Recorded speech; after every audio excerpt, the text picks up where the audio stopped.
I was born and raised in Salzburg, Austria, and I moved here to this wonderful state 5 years ago. I was born and raised in Escondido, California. I joined the military.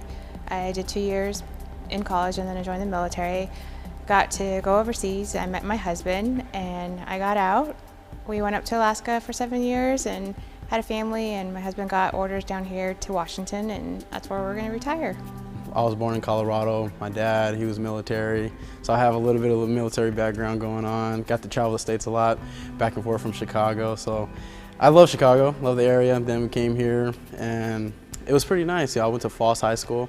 I graduated from there, went to Eastern Washington for criminal justice, and that's when I got hired through the patrol. So I have 1 more year left of college and hoping to finish that out really soon. So I got hired in July 2015 after I had applied to work for the video monitoring unit up in Seattle for the Homeland Security Division. Sergeant Christina Martin, one of my biggest supporters, she hired me after she had heard that I had previously applied to become a trooper cadet, but that I was not eligible to fill that position yet since I was not a citizen.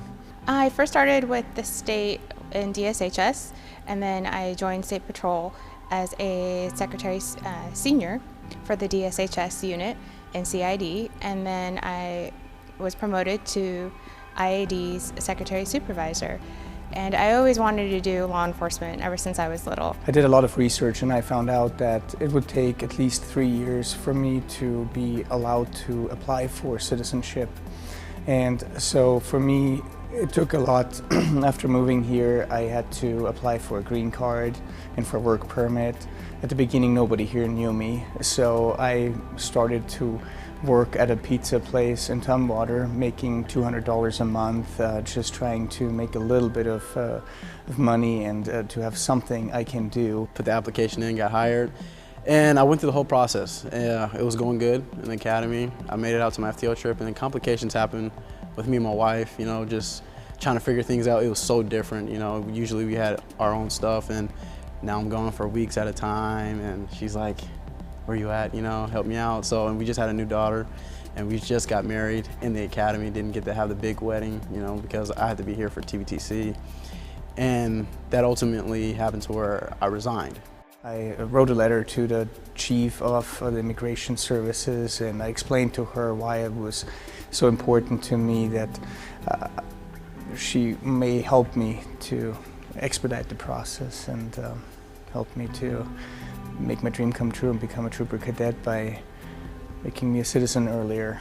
One day it really hit me home, and I applied. I got in contact with the recruiters, and they was like, you need to apply, man. And I told them my story of what happened with me and my wife, and they said, we could have figured that out.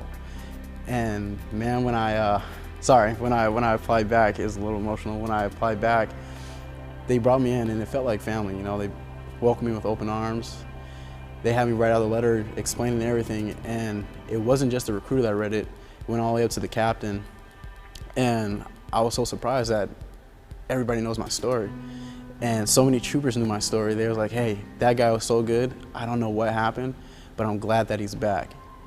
And that's very powerful to me, that a lot of people love to see me back here, and it's very great for me to be here again and being able to do what I love.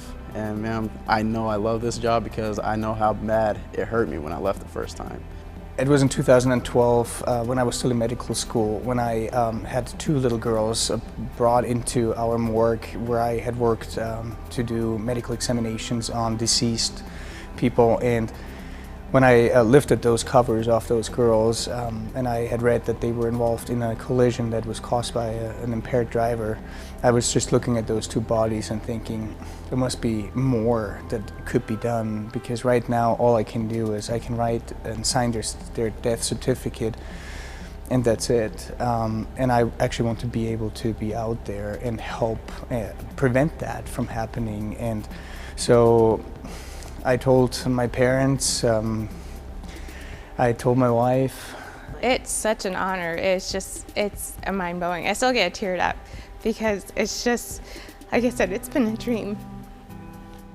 So for several years, my dad did not talk to me, and my mom is still not talking to me, and I'm still hoping she will one day, but after 3.5 years, my dad, after I had sent him several cards for his birthdays and for Christmas, he decided to call me, and we started it a little slow. Every other week we would talk to each other. Until now we talk every week, and he said that he would want to come to my graduation, and that even if I would not become a doctor, he was very proud of me to help people in a different way.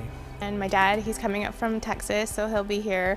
It's been a long journey with him too as well, seeing me come through the military and taking a step back and supporting my husband and supporting the military. And yeah, it's been a long journey, and like I said, with State Patrol, it's just been a family. Like I said, I've been through it twice, but I never gave up my dream. Even though I took a time off for a little bit, it was still dormant in the back of my mind. And once it reopened, ma'am, I'm here again.